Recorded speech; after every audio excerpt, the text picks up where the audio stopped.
بسم اللہ الرحمن الرحیم۔ آج کے ٹاپک استاد کی فرائض کے ساتھ آپ کی خدمت میں حاضر ہیں۔ جیسے کہ کہا جاتا ہے کہ اللہ تعالیٰ کائنات کا خالق و مالک ہے اور سب سے بڑا استاد ہے، جس کے بعد اس نے پیدا کیا اپنے فرشتوں، انبیاء اکرام، اشرف المخلوقات، خلیفہ انسان اور زمین میں پیدا ہونے والی، رینگنے والی ہر چیز کو۔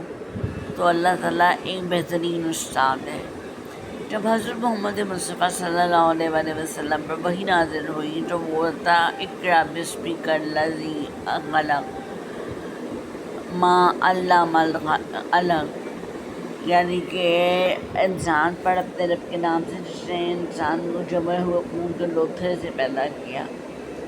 تو اس سے پتہ چلتا ہے کہ اللہ تعالیٰ کے نزدیک علم اور اشیاء کا علم جاننا، جہاں اللہ نے آدم کو اشیاء کے کچھ لفظ سکھائے یا کچھ الفاظ سکھائے، اسی طرح اللہ تعالیٰ کے نزدیک پڑھنا کتنا ضروری ہے۔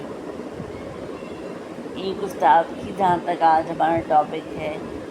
استاد کی فرائض، اس لحاظ سے ہم دیکھتے ہیں کہ استاد ہونا صرف یہی نہیں کہ آپ نے طالب علم کی نشو و نما کریں پڑھائی کے لحاظ سے، سبجیکٹ کے لحاظ سے، بلکہ اس کو مورل گراؤنڈنگس پہ بھی آپ جو ہے وہ کچھ نہ کچھ عطا کریں۔ جیسے کہ مسلمان اللہ تعالیٰ کے راستے میں جب جہاد پہ ہوتے ہیں تو اس میں ایک رستہ علم کا بھی ہے، جس میں کہا جاتا ہے کہ ایک مسلمان اگر، آج حدیث شریف ہے کہ ایک مسلمان اگر اپنے گھر سے اسکول یا مدرسے تک کا سفر طے کر رہا ہے تو گویا وہ جنت کے راستے پر ہے۔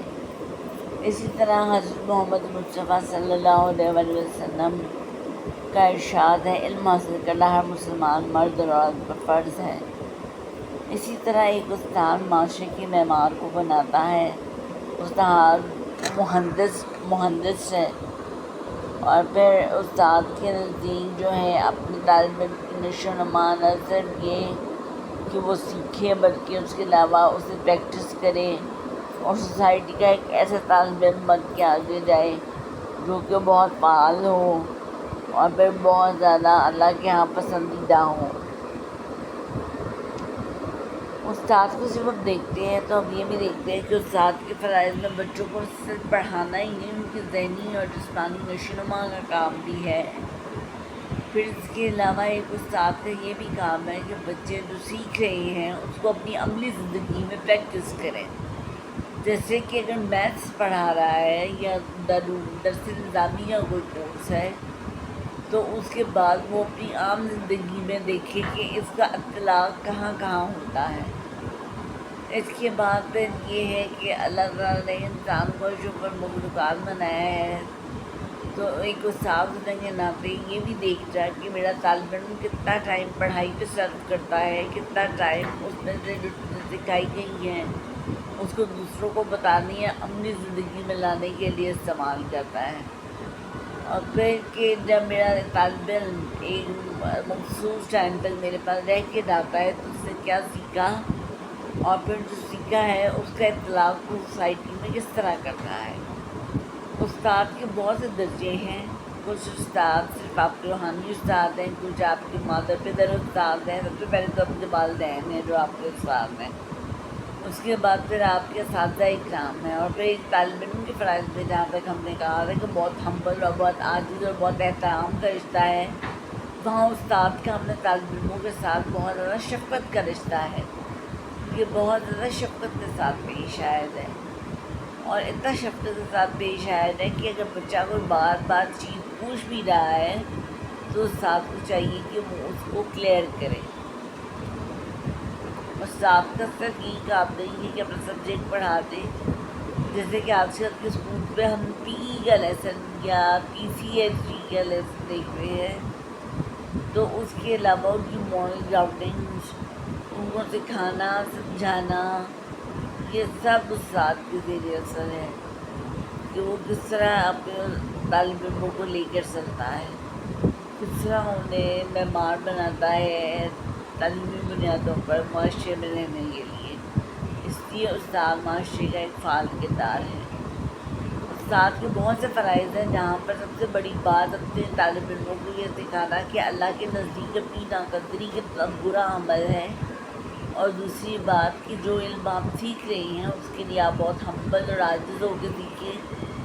اور پھر یہ بھی کہ اگر آپ سیکھ رہے ہیں تو پھر اس کا اطلاق معاشرے میں جہاں جہاں ہوتا ہے وہاں وہاں کریں۔ پریکٹیکل امپلیکیشن بہت ضروری ہے، پریکٹیکل اپلیکیشن بہت ضروری ہے، تاکہ سوسائٹی میں جو پروان چل رہی ہیں نسلیں وہ دیکھیں کہ جو انہوں نے پڑھا ہے اس سوسائٹی کا اطلاق کہاں ہوتا ہے۔ لیٹ سپوز ایک مسلمان مہندس ہے، حدیث شریف پڑھاتا ہے، جیسے مسلمان وہ ہے جس کے ہاتھ سے جو مسلمان اور زبان سے محفوظ ہیں، تو وہ پھر اس کی تشریح انہیں بتائے کہ یہ کہاں کہاں اپلائی کرتا ہے۔ پھر وہ طالب علم اپنی زندگی میں اچھے اخلاق کے ساتھ اس کو اپنائیں، اور پھر سوسائٹی میں جو ہے وہ بتائے کہ یہ میں نے حدیث شریف سیکھی تھی، معذرت کے ساتھ یہ حدیث شریف میں نے سیکھی تھی، اور اس کے اطلاق کی سوسائٹی میں اس طرح کرتا ہوں کہ جب کوئی جھگڑا ہوتا ہے تو نہ میں زیادہ زبان استعمال کرتا ہوں، نہ میں زیادہ ہاتھ استعمال کرتا ہوں، بلکہ اس دوسری سے سمجھاتا ہوں۔ استاد سوسائٹی کا فعال کردار ہے، استاد کو اپنے آپ کو نظم رکھنا، اس کے علاوہ استاد کا اپنے طالب علم کے لیے بہت زیادہ شفیق ہونا، استاد کا ایک بہترین باپ یا ماں ہونا، استاد کا اپنے کلاس روم کے اندر رہتے ہوئے ڈیکورم مینٹین کرنا، اس کے علاوہ بچوں کی ذہنی اور جسمانی نشو و نما کے لیے فعال رہنا، اس کے علاوہ ان کے ساتھ کچھ وقت گزارنا، جس میں ان کی مصروفیت اور ان کی جو ہے انٹرسٹ ان کے بارے میں پوچھا جانا، اس کے علاوہ ان کے ساتھ اچھی گفتگو کرنا، اور پھر انہیں اخلاقی قدریں اجاگر کرنا، اور سب سے پہلی بات ایک استاد کے نزدیک تلقین کرتے رہنا کہ آپ نماز پڑھتے رہیں طالب علموں کو، اور آپ کی اپنی سوسائٹی میں یہ ہاتھ ہونا چاہیے کہ آپ ایک محبت قرآن اور حدیث سے ہو،